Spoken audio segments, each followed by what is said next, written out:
Hi everyone, welcome back to Accelerated Tutoring, and today we're going to look at a fast way to solve quadratic equations. Now, quadratic equations is a topic that most students will start maybe towards the end of year 7, beginning of year 8 mathematics in high school, and it's very important to know how exactly to solve and factorize quadratic equations. So today we're going to be looking at a fast way to solve quadratic equations.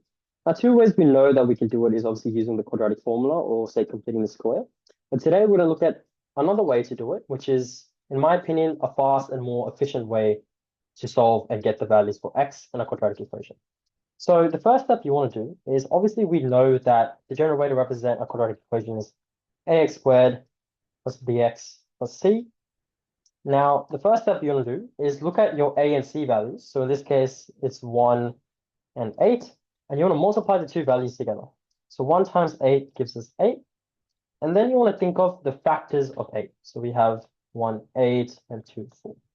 After that, you want to try thinking of ways that you can combine these sets of factors together to get our middle b value. So in this case, it's 6.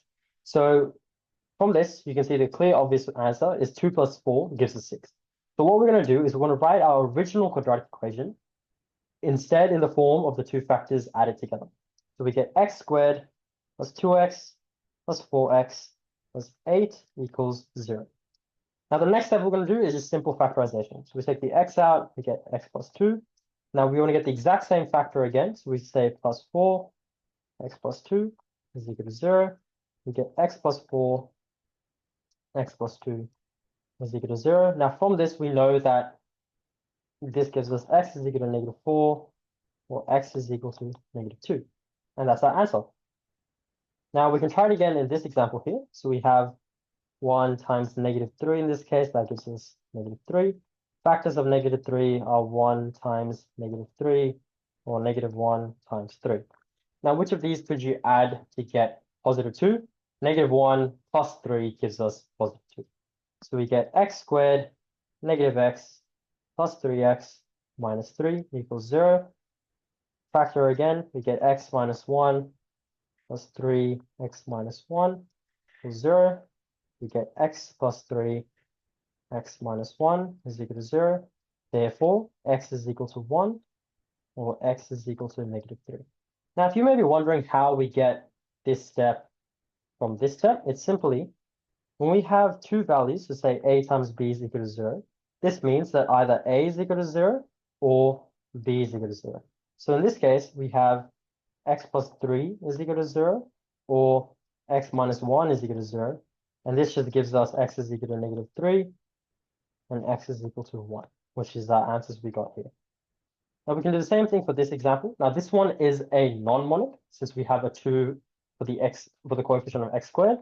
So we get 2 times 5, which gives us 10. Now again, we want to think of the factors of 10. We get 1 times 10, 2 times 5. Which of these could you add or subtract to get -3?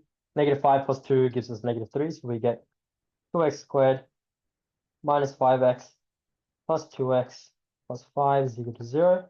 Now, if we factor this out, take the x out, we get 2x minus 5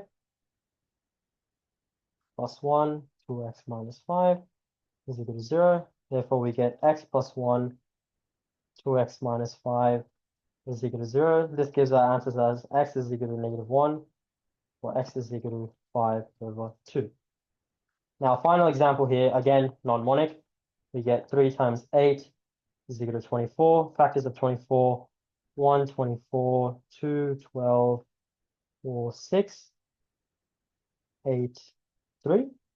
Now, in this case, we want to think of ways that we can add or subtract to get 10. Now, in this case, -12 plus 2 gives us -10, which is correct, which gives us our b value. But also -4 minus 6 also gives us -10. Now, in this case, which option would we use? Now, the best way to think about it is these two pairings should multiply to give us our original value. Now, -12 times 2 gives us -24, but that's not what our a times c value was. -4 times -6 gives us +24 because negative cancels the negative out. Therefore, we're going to use this pairing over here. So that gives us 3x squared minus 4x minus 6x plus 8 equals 0. Take out the x, we get 3x minus 4. Take out the 2, negative 2, we get 3x minus 4. We get x minus 2, 3x minus 4 equals 0. Therefore, we get x is equal to 2, or x is equal to 4 over 3 as our two answers. So that's a fast way that you can go about solving quadratic equations. And in my opinion, if there's no specific method asked for you to do, so completing the square or quadratic formula, I would always recommend use this method as the first way to solve quadratic equations.